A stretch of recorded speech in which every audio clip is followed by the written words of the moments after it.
Hello friends, तो आज के इस वीडियो में हम लोग सीखने वाले हैं आईटीआर अपडेटेड रिटर्न कैसे फाइल किया जाता है। अभी चल रहा है 2025 और हम लोग करेंगे 24 और 25 का आईटीआर रिटर्न, वो भी अपडेटेड। इस वीडियो में आपको इसका कंप्लीट जानकारी देंगे, कैसे चालान करता है, किस तरह से रिटर्न फाइल करना है। आप घर बैठे आराम से इजीली आप कर पाइएगा। अगर कोई दिक्कत होगा तो आप कमेंट कीजिएगा। तो आइए चलते हैं कंप्यूटर स्क्रीन पर और करते हैं वीडियो का स्टार्ट। तो आप लोग वीडियो को लाइक कर दीजिएगा तब तक।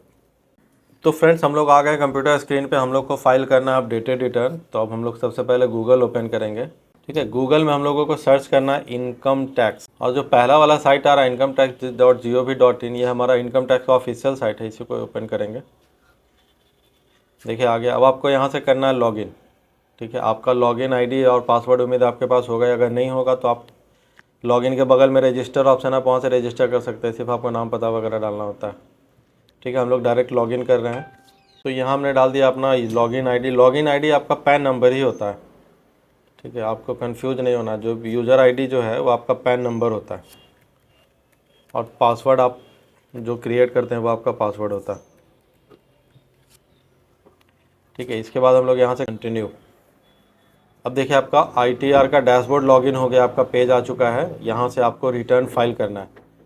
तो रिटर्न फाइलिंग हम लोग करने वाले हैं 2024 और 25 का, वो भी अपडेटेड रिटर्न। ठीक है, तो अपडेट रिटर्न भरने के लिए हम लोगों को सिंपली जाना है न्यू फाइल, ई फाइलिंग पे। ई फाइलिंग के बाद आपको जाना है इनकम टैक्स रिटर्न। इसके बाद फाइल इनकम टैक्स रिटर्न। ठीक है, इस पर क्लिक करेंगे। देखिए हमारा वही पेज खुला हुआ था पहले से, आपको हम सिर्फ प्रोसेस बता रहे थे। तो वही पेज हमारा आ गया फिर से। अब यहाँ से हम लोग करेंगे सेलेक्ट असेसमेंट ईयर। हम लोग को असेसमेंट ईयर सेलेक्ट करना था। असेसमेंट ईयर हम लोग सेलेक्ट करते हैं 24 और 25। ठीक है, 2024-25। अब यहाँ पे आपको select filing type. Filing type में हमने क्या बताया, आपको अपडेटेड रिटर्न फाइल करना है। ठीक है, क्योंकि अभी इसका डेट पार हो चुका है, डेट अब ख़त्म हो गया, इसलिए अब हम लोग अपडेटेड रिटर्न भर रहे हैं। हम लोग अगर अपडेटेड रिटर्न भरना हो तो आप हम लोग 2023-24 का भर सकते हैं, 24-25 का भर सकते हैं। 2 साल का हम लोग अपडेटेड रिटर्न भर सकते हैं। ठीक है, तो आज हम लोग भरना हम लोगों को 2024 और 25 का। हम लोग क्लिक करते हैं 2024-25 पे। यहाँ से आपको सेलेक्ट कर लेना अपडेटेड रिटर्न। 139.8 इसका नंबर है। और यहाँ के बाद आपको करना है are you audited under 44 AB। अगर आप ऑडिटेड नहीं है तो आप यहाँ पे नो कर दीजिए। सिंपली मैक्सिमम लोगों का नो ही होगा। हम लोग को फाइल करना है कौन सा, ITR 4। ITR 1 किन के लिए होता है, जो सैलरीड है। ITR 4 बिजनेस पर्सन के लिए। तो मैं बिजनेस पर्सन के लिए आज कर रहा हूँ, ITR 4 फाइल कर रहा हूँ। ठीक है, इसके बाद आपको सिंपली क्लिक करना है कंटिन्यू पे, कन्फर्म। अब देखिए क्या करना है। यहाँ से ये जो रिटर्न ऑनलाइन मोड में नहीं भरा जाता है, इसको आप यूटिलिटी से ही भर सकते हैं। तो यहाँ पे हम लोग देखो अटैच करने का ऑप्शन आ रहा है यूटिलिटी का। जो अब जेसन फाइल बनता है, अब हम आपको बताएंगे जेसन फाइल कैसे बनता है। देखिए सबसे पहले राइट साइड में देखिए यहाँ पे इन्फॉर्मेशन के अंडर में है, if you want to download offline utility for filing income tax return please click here. ठीक है, यहाँ से आप ऑफलाइन यूटिलिटी डाउनलोड कर सकते हैं। क्लिक किए उस पर, आगे आपका नेक्स्ट पेज खुल गया। हम लोगों को फाइल करना है 2024-25। तो देखिए यहाँ पे ऑप्शन है 24-25 सेलेक्ट किया हुआ, वही कर लेंगे हम लोग यहाँ से।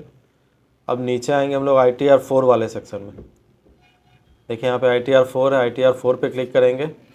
यूटिलिटी एक्सेल बेस्ड, हम लोग एक्सेल बेस्ड यूटिलिटी से फॉर्म भरने वाले हैं ऑफलाइन।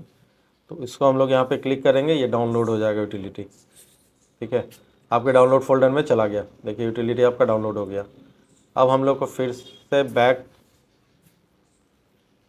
से पुराने वाले पेज पे जाना है। अब यहाँ पे देखिए, if you have not downloaded your pre filled data please click here. एक तो हम लोग यूटिलिटी डाउनलोड कर लिए, दूसरा यहाँ पे क्लिक हेयर ऑप्शन है सेम पेज में, वहाँ से हम लोग प्री फिल्ड डेटा डाउनलोड कर लेंगे। प्री फिल्ड डेटा देखिए क्या होता है। आपको वीडियो में आप बने रहिए, आपको हर चीज़ क्लियर हो जाएगा। आपको कहीं इधर उधर नहीं भागना होगा। देखिए ये भी हमारा डाउनलोड हो गया। अब हम लोग चलते हैं डाउनलोड फोल्डर पे। ठीक है, तो सबसे पहले हम लोग क्या करेंगे, इसको एक्सट्रैक्ट करेंगे। राइट क्लिक करेंगे, विंडर आपके पास है तो विंडर, या कोई भी आपके पास जिप है, अनजिप करना है उसको। तो हम लोग विंडर से इसको अनजिप कर ले रहे हैं। फाइल हो गया अनजिप, हमारा न्यू फोल्डर आ गया। देखिए यहाँ पे अब ये हमारा एक्सेल फाइल। अब देखिए इसको करना क्या है। इस फाइल को सबसे पहले इस पर राइट क्लिक करेंगे, इस फाइल पे राइट क्लिक करेंगे और प्रॉपर्टी पे जाएंगे। ठीक है, प्रॉपर्टी पे जाने के बाद आपको जनरल टैब में सबसे नीचे में एक अनब्लॉक ऑप्शन है, अनब्लॉक, उसके बगल में टिक करना, आपको अप्लाई करना है। अगर ये आप नहीं करते हो तो आपके पास एरर आएगा, इसलिए मैं जो भी बता रहा हूँ उसके दम आप सिस्टम से करते जाइए, आपके पास कोई एरर आप नहीं आएगा, आप इजीली रिटर्न फाइल कर लेंगे। अब इसको हम लोग सिंपली करेंगे ओपन। देखिए अब ये एक्सेल में ओपन हो जाएगा। ये हमारा एक्सेल खुल गया, एक्सेल में वो फाइल ओपन हो गया। आप यहाँ से इनेबल कंटेंट आ रहा है, इसको आप इनेबल कर लीजिए पहले, ठीक है। अब आ रहा है, इसको ओके कीजिए। अब देखिए यहाँ पे हम लोग क्या बोले थे, इंपोर्ट प्री फाइल हम लोग डाउनलोड किए थे, प्री फिल डेटा, ठीक है। तो वही यहाँ पे देखिए फोर्थ ऑप्शन में है इंपोर्ट प्री फिल, ठीक है। हम लोग इस पर क्लिक करेंगे, वो वाले फाइल को इंपोर्ट यहाँ पे करेंगे। इंपोर्ट प्री फिल पे जाकर ब्राउज करके वो फाइल को सेलेक्ट कर लिए। अब देखिए क्या होगा। अब आप देखिए नीचे आपका 4-5 टैब सारा पर टैब खुला हुआ फॉर्म का। आप फर्स्ट टैब में जाए इनकम टैक्स डिटेल्स, यहाँ देखिए आपका नाम, आपका पैन नंबर, आपका एड्रेस, ठीक है, आपका मोबाइल नंबर, आपका ईमेल आईडी, सारा कुछ प्री फिल हो गया। मीन्स सारा कुछ अपने आप फाइल फिल हो गया, आपको भरना नहीं पड़ा। अब हमको भरना क्या है, सिर्फ हमारा इनकम डिटेल्स, इनकम हम कहाँ से कर रहे हैं, बैंक अकाउंट, बस ये सब भरना आपको। मतलब मैक्स 90% फॉर्म फिल हो चुका आपका, बस इतना ही प्रोसेस है, ठीक है। तो अब हम लोग आएंगे यहाँ से नीचे। अब हम लोग आएंगे नीचे, यहाँ पे देखिए आपका नेचर ऑफ एम्प्लॉयमेंट है। तो यहाँ से सबसे पहले आपको सिलेक्ट करना है नेचर ऑफ एम्प्लॉयमेंट। अगर आप बिजनेसमैन हैं तो आप अदर पे क्लिक कर सकते हैं। अगर आप गवर्नमेंट जॉब में ITR 1 फाइल कर रहे हैं या 4 भी कर रहे हैं, गवर्नमेंट जॉब वाले भी 4 करते हैं, तो आप यहाँ से आप अपना नेचर ऑफ बिजनेस सेलेक्ट कर लीजिएगा, नेचर ऑफ एम्प्लॉयमेंट। इसके बाद है फाइल्ड अंडर सेक्शन, ठीक है। फाइल्ड अंडर सेक्शन में हम लोगों को सेलेक्ट करना है 139(8)(a, यही अपडेटेड रिटर्न का सेक्शन, क्लिक कर दिए यहाँ पे। अब आपको यहाँ से आप एक एक कॉलम ध्यान से देखिएगा, ठीक। अब आप यहाँ से नीचे आइए, इसमें अब आपको कहीं कुछ नहीं करना है फ़िलहाल, इसको छोड़ दीजिए। अब आप चले जाइए part a general, second tab में जाना है एक्सेल का, पार्ट ए जनरल 139(8)(a। अब देखिए यहाँ पे क्या करना है आपको, यहाँ पे ऑप्शन है whether return previously filed for this assessment year. कहा जा रहा है कि क्या आप इस असेसमेंट ईयर के लिए पहले से आप रिटर्न फाइल किए हैं। अगर आप किए हैं तो यस करेंगे, नहीं किए हैं तो नो करेंगे यहाँ पे, ठीक है। नो कर दिए। अब आपको फिर से नीचे आना है, जहाँ जहाँ ग्रीन दिख रहा है वहाँ पे आपको काम करना है, जो ब्लैक है उसमें काम ही नहीं करना, ठीक है। अब यहाँ पे देखिए क्या कर रहा है, A8 में, कॉलम नंबर A8 में, are you eligible for filing an updated return as per condition laid out in first, second and third provision of section 139(8)(a। क्या आप एलिजिबल हैं अपडेटेड रिटर्न फाइल करने के लिए, जो प्रोविज़न में आया है 139(8)(a में। तो आप एलिजिबल हैं, तो हाँ आप एलिजिबल हैं, यस कर दीजिए इसको। इसके बाद ITR हम लोग ITR 4 चूज़ किए थे, 4 आ रहा है, कुछ नहीं करना है। Reason for updating your income, अब रीज़न क्या, आप क्यों अपना रिटर्न को आप अपडेट कर रहे हैं, इनकम को आप क्यों अपडेट कर रहे हैं। तो यहाँ पे हम लोग को सेलेक्ट करना है प्रीवियसली नॉट फिल्ड, आप पहले नहीं फाइल किए इसलिए हम लोग इसको कर रहे हैं, ठीक है। फिर आपको यहाँ पे लास्ट है आपका A11 में, are you filing the updated return during the period up to 12 month. हाँ तो हम लोग लास्ट ईयर का ही कर रहे हैं, तो इसको आप ऐसे एज इट इज छोड़ दीजिए, ठीक है। इतना फाइल करने के बाद आपको करना है वैलिडेट पे क्लिक, राइट साइड में देखिए ऊपर में वैलिडेट है, उस पर क्लिक करना है, ओके करना है। तो ये हमारा 2 टैब हो गया कंप्लीट। अब हम लोग तीसरे टैब पे आ गए हैं। यहाँ से आपको अपना बिजनेस का डिटेल्स डालना है, जैसे नेम ऑफ, देखिए पहला कॉलम में क्या है, नेम ऑफ बिजनेस, आपके बिजनेस का क्या नाम है, ठीक है। बिजनेस कोड क्या है, डिस्क्रिप्शन क्या है। तो देखिए हम लोग बिजनेस का नाम में जो भी आपका बिजनेस का नाम है आप वो नाम डाल दीजिए, ठीक है। यहाँ पे आपको कोड सेलेक्ट करना है, आप यहाँ पे क्लिक करेंगे, बहुत सारा ऑप्शन है यहाँ पे नीचे, बिजनेस कोड है बहुत सारा, आप यहाँ से देख सकते हैं कौन सा कोड आपके लिए सूटेबल है, ठीक है। जैसे मान लीजिए आपका कोई रिटेल सेल का बिजनेस है तो 9028 9023 डाल सकते हैं। इसके अलावा आपका जूता का दुकान है, आपका मैन्युफैक्चरिंग है किसी चीज़ का, तो हर चीज़ का अलग अलग है। गेट ग्रिल का दुकान है, ज्वेलरी का दुकान है, ठीक है। आपका शोरूम है, आपका मॉल है, जो भी है उसके लिए यहाँ पे सारा ऑप्शन सेलेक्टेड है। आप यहाँ से ऑप्शन सेलेक्ट कर सकते हैं और फिर आप फाइल करेंगे। तो मेरा रिटेल का ही बिजनेस है तो मैं कर रहा हूँ 9028, ठीक है। अब यहाँ से बिजनेस डिटेल्स में आपको डालना है बिजनेस किस चीज़ का है, तो यहाँ पे आप लिख दीजिए बिजनेस। अब देखिए यहाँ पे क्या करना है, इसके नीचे वाले E1 में आ गए हम लोग। यहाँ से आपको पहले अपना बिजनेस का ट्रांजैक्शन डालना है, आपका ट्रांजैक्शन कितना है, ठीक है। अगर आप ये डिटेल्स आपको कहाँ से मिलेगा, आपके अकाउंट से या फिर आपके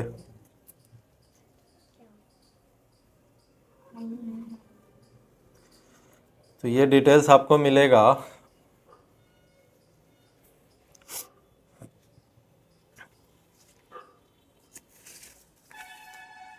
देखिए, यहाँ से आपको अपना बिजनेस का टर्नओवर डालना है। तो मेरे केस में टर्नओवर जो है मैं लिख कर रखा हूँ, आपका जो भी टर्नओवर होगा आप यहाँ से डाल सकते हैं। कैश टर्नओवर आपको डालना है E1B में, और जो अकाउंट में टर्नओवर हुआ है वो आपको डालना है E1A में, ठीक है। तो मेरा अकाउंट में टर्नओवर है और ये हमारा कैश टर्नओवर, ठीक है। तो यहाँ पे हम लोग दोनों टर्नओवर डाल दिए हैं। अब देखिए आपका ये तो आपका हो गया टर्नओवर। मान लीजिए आपके अकाउंट में 40 लाख टर्नओवर है तो आप यहाँ पे 40 लाख डाल सकते हैं। 50 लाख है तो आप 50 लाख डाल सकते हैं, ठीक है, टर्नओवर। लेकिन पूरा टर्नओवर आपका इनकम नहीं है। ऐसा नहीं कि आपका 40 हज़ार टर्नओवर है 40 लाख तो आपका 40 लाख इनकम है। इनकम तो जैसे बिजनेस में आप मान लीजिए 10 करोड़ रुपये का ट्रांजेक्शन हो रहा है तो इनकम तो कुछ परसेंटेज ही होगा ना, 10%, 5%, ठीक है, सारा खर्चा काट के। तो यहाँ पे हम लोग minimum 6% of transaction in bank account और minimum 8% of transaction in cash आपको लेना है। उससे आप ज़्यादा ले सकते हैं, मिनिमम वो है, ठीक है। 6% से कम आपको नहीं लेना है। तो हम लोग यहाँ पे, ठीक है, तो ये हमारा ट्रांजैक्शन है आपका।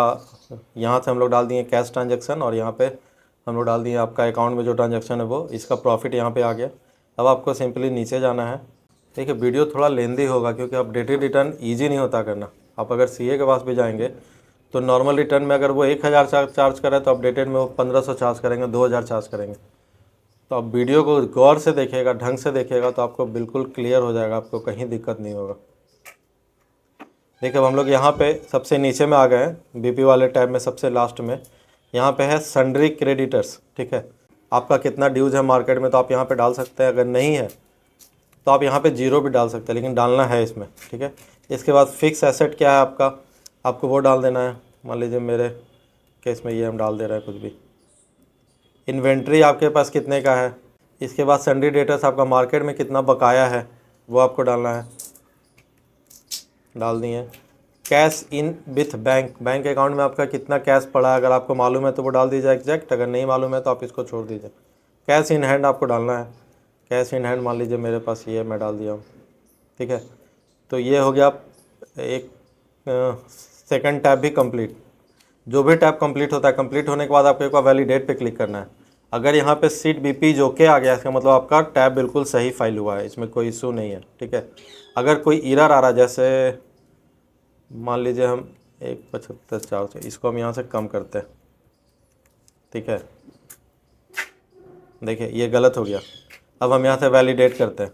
एरर आ गया हमारा कि 6% से कम है, मतलब मिनिमम 6% तो रखना ही है, उससे कम नहीं रखना है, ठीक है। तो ये काम है इसका वैलिडेट का। अब हम लोग आ गए टीडीएस वाले टैब पे। अगर आपका टीडीएस है तो आपका टीडीएस यहाँ शो होगा, अगर नहीं है तो आप इसको सिंपली वैलिडेट करके आप आगे बढ़ जाइए। देखिए आप वैलिडेट करेंगे यहाँ पे ओके आ जाएगा, ठीक है। इस टैब में आपको कुछ नहीं करना। अब हम लोग आ गए आईटी वाली टैब पे। आईटी वाले टैब में भी अगर आपका टीडीएस कुछ शो हो रहा है तो ठीक है, नहीं हो रहा तो आप यहाँ से भी वैलिडेट कीजिए, ओके हो गया। अब हम लोग आ गए टीसीएस वाले पे, इसको भी ओके कीजिए, वैलिडेट कीजिए, ओके हो गया। मतलब 4-5 टैब तो आपको फालतू का है, इसमें कुछ नहीं करना आपको। अब आ गया हम लोग पार्ट बी एटीआई। इसमें आपका काम है, देखिए इसमें क्या काम है। अपडेट रिटर्न में 1000 रुपये का पेमेंट करना पड़ता है आपका। अगर रिटर्न हो, टीडीएस हो या ना हो कोई मतलब नहीं, आपको 1000 का रिटर्न फाइल करना पड़ेगा। ये गवर्नमेंट का पेनाल्टी, आप बाद में अपडेट कर रहे हैं रिटर्न अपना, इसलिए, ठीक है। तो ये आपको फ़ाइल करना ही पड़ेगा। तो हम लोग फ़ाइल कहाँ से करेंगे, पेमेंट कैसे करेंगे। पेमेंट करने के लिए हम लोग आ जाएंगे अपने आईटीआर वाले पेज पे। तो ये लॉग आउट हो गया है और हम लोग इसको फिर से लॉगिन करते हैं। देखिए आपका अकाउंट हो गया लॉगिन। अब हम लोग फिर से आएंगे ई फाइल वाले टैब पे। ई फाइल वाले टैब पे आएंगे और यहाँ पे देखें ई पे टैक्स ऑप्शन है। ई पे टैक्स पे हम लोग क्लिक करेंगे।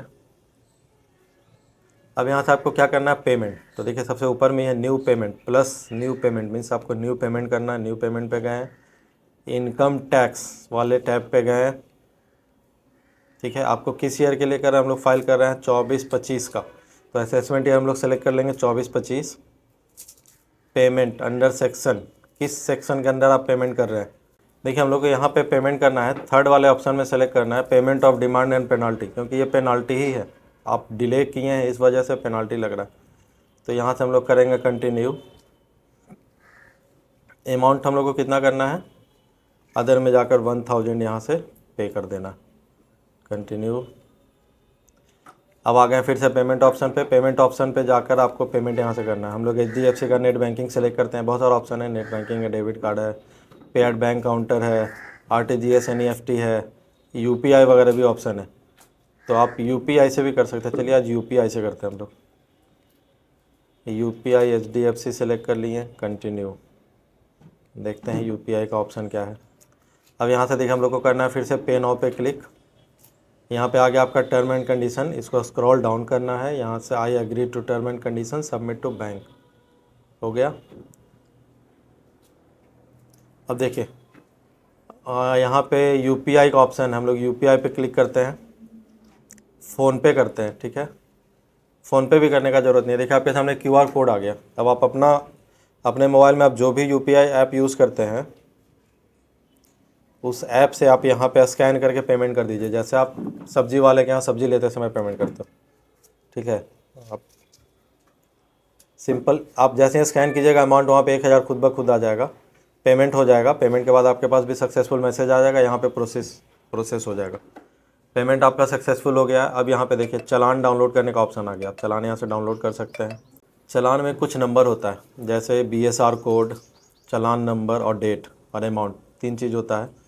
ये तीनों आपको अपने एक्सेल यूटिलिटी वाले फाइल में फिल करना है, ठीक है। तो ये हम लोग कहाँ फिल करेंगे, यहाँ पे आ जाइए आप, पार्ट B ATI टैब में कॉलम नंबर 14 में, ठीक है। तो पहले हम लोग डालेंगे BSR कोड, तो हमारा BSR कोड है। तो ये था प्रोसेस, हम लोग पेमेंट का डिटेल्स यहाँ पे डाल दिए। अब यहाँ से क्लिक करेंगे वैलिडेट पे। अब हम लोग यहाँ से जाते हैं टैक्स पेड एंड वेरिफिकेशन वाले टैब पे। यहाँ पे आपको अपना फिल करना है अकाउंट नंबर, यहाँ से आपको अपना पहले IFSC कोड डालना है, SBIN, ठीक है। इसके बाद आपको डालना है, ठीक है। अब जैसे ही IFSC कोड डालिएगा आपका बैंक का नाम खुद ब खुद आ जाएगा। इसके बाद आपको डालना अपना अकाउंट नंबर,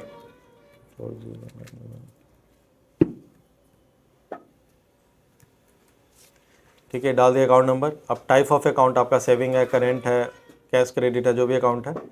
तो मेरे केस में सेविंग, हम लोग सेविंग सेलेक्ट कर लिए। अब आपको नीचे आना है, नीचे आकर यहाँ देखिए सेल्फ सेलेक्ट है, आपको यहाँ पे प्लेस डाल देना अपना, आप जिस प्लेस पे रहते हैं, आपके घर का आपका सिटी का नाम, जैसे मेरा है जो मैं डाल दिया हूँ, ठीक है। ये हो गया कंप्लीट। अब इसको भी आप एक बार वैलिडेट करके देखिए, ये भी आपका वैलिडेट हो गया। सिर्फ बचा कौन सा, पार्ट B ATI नहीं हुआ, अब देखो वो भी होगा। अब हम लोग आ गए पहले वाले टैब पे, इनकम टैक्स डिटेल्स पे, ठीक है। यहाँ से हम लोग इसको करेंगे वैलिडेट, ये हो गया वैलिडेट, वैलिडेट कर दिए। अब यहाँ से हम लोग फिर से आ गए इनकम टैक्स वाले टैब पे, यहाँ से इसको किए वैलिडेट, ये हो गया वैलिडेट। अब हम लोग फिर से आएंगे इनकम डिटेल्स वाले पेज पे, टैक्स हो गया कैलकुलेट। अब हम लोग को क्या करना है, सीधा जनरेट जेसन फाइल पे click. Please verify the TDS statement is submitted for complete financial year, okay okay okay. तो हम लोग को यहाँ से वेरीफाई करना है TDS वाला सेक्शन को, तो यहाँ पे सीधा आपको सेव जेसन करना है, ये ऑटोमेटिक वेरीफाई हो जाएगा, ठीक है। अब देखिए वेरीफाई भी हो गया आपका, और आपका जेसन फाइल क्रिएट भी हो गया। जेसन फाइल गया कहाँ, तो जेसन फाइल गया आपका डाउनलोड फोल्डर में, जहाँ पे आपने एक्सट्रैक्ट करके रखा था ना एक्सेल यूटिलिटी, देखिए वहाँ पे ऊपर में जेसन फाइल है, ठीक है। अब हम लोग क्या करेंगे, अब रिटर्न फाइल करने का बारी आ गया। अब हम लोग फिर से ITR ओपन किए हैं, डैशबोर्ड पे आ गए। अब यहाँ से आपको फाइल पे जाना है, income tax return file, income tax return, यहाँ से आपको सेलेक्ट करना है 24-25, यहाँ से आपको सेलेक्ट करना है अपडेटेड रिटर्न, यहाँ से सेलेक्ट करना है नो, क्योंकि आप ऑडिटेड नहीं। यहाँ से आपको सेलेक्ट करना है टाइप ऑफ RTR देना। अब यहाँ पे देखिए क्या लिखा हुआ है लेफ्ट साइड में, upload your filed ITR from here attach file, only JSON file are allowed. Means आप जो जेसन फाइल क्रिएट किए हैं वही यहाँ पे आपको अपलोड कर देना। देखिए यहाँ से फाइल हम लोग अपलोड कर रहे हैं, अपलोड हो रहा है फाइल। अब देखते हैं क्या एरर आता है। देखिए क्या लिख रहा है यहाँ पे, वैलिडेटेड सक्सेसफुल, मीन्स आपका एरर हट गया, आपको एरर नहीं है। अब जाना है यहाँ से प्रोसीड टू वेरिफिकेशन पे। अब यहाँ से आपको आधार OTP से इसको वेरीफाई करना है, और अपडेटेड रिटर्न जो है इंस्टेंट वेरीफाई होता है, मीन्स आप इसको बाद में वेरीफाई नहीं कर सकते, अभी का अभी आपको करना होगा वेरीफाई। अब यहाँ से हम लोग क्लिक करेंगे जनरेट OTP पे। तो आपका जो उनका आधार नंबर है, जो क्लाइंट का आधार वाला नंबर है, उस नंबर पे एक 6 डिजिट का OTP जाएगा, वो OTP आपको यहाँ डाल देना है और वेरीफाई हो जाएगा आपका ITR। तो देखिए हम लोग OTP डालते हैं अभी, ठीक है, वैलिडेट कीजिएगा, आपका ITR फाइल हो गया। तो फ्रेंड्स इस वीडियो में हमने देखा कि आइडेंटिटी रिटर्न कैसे फाइल करते हैं। उम्मीद है आपको प्रोसेस समझ में आ गया होगा। अगर आपको ये वीडियो अच्छा लगा हो तो इस चैनल को सब्सक्राइब कर दीजिएगा, वीडियो को लाइक कर दीजिएगा, शेयर कर दीजिएगा। तब तक के लिए बाय।